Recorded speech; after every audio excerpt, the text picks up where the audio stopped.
एकदम पटकनी आणि सिंपल पण तरीही एकदम चवदार अशी आपण इथे डब्यासाठी मेथीची भाजी बनवते. सकाळची घाई गडबड असते, अशा वेळेस वाटण वगैरे आपल्याला काही करायचं नसतं.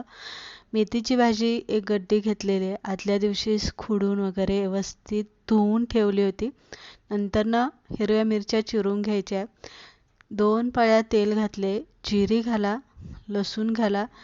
तुम्हाला हवा असेल तर यामध्ये लसूण ठेचून तुम्ही इथे घालू शकता. त्यानंतर ना हिरव्या मिरच्या ज्या आहे ना त्या परतून घ्यायच्या आणि मग भाजी आपल्याला यामध्ये घालून घ्यायची.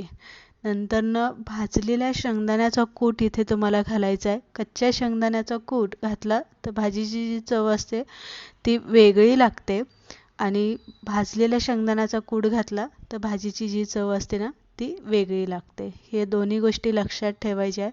मीठ चवीप्रमाणे घालायचं आहे. भाजी इथे हलवून घ्यायची आहे. सगळ्यात महत्त्वाचं म्हणजे अनेक जणींची भाजी केली की ती काळपट पडते, पिवळी दिसते. हिरवीगार अशी भाजी पाहिजे नसेल तर फक्त 1 मिनिटभर आपल्याला यावरती झाकण ठेवायचं आहे. पाणी वगैरे काही घालायचं नाही आहे. गॅस इथे मोठा ठेवायचा आहे आणि मोठ्याच गॅसवरती भाजी आपल्याला इथे चांगली परतून घ्यायची.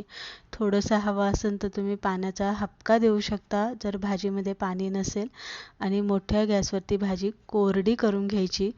भाजीचा जो कलर असतो तो बदलत नाही आहे, काळपट भाजी होत नाही आहे, पिवळी होत नाही, छान हिरवीगार अशी भाजी बनवून तयार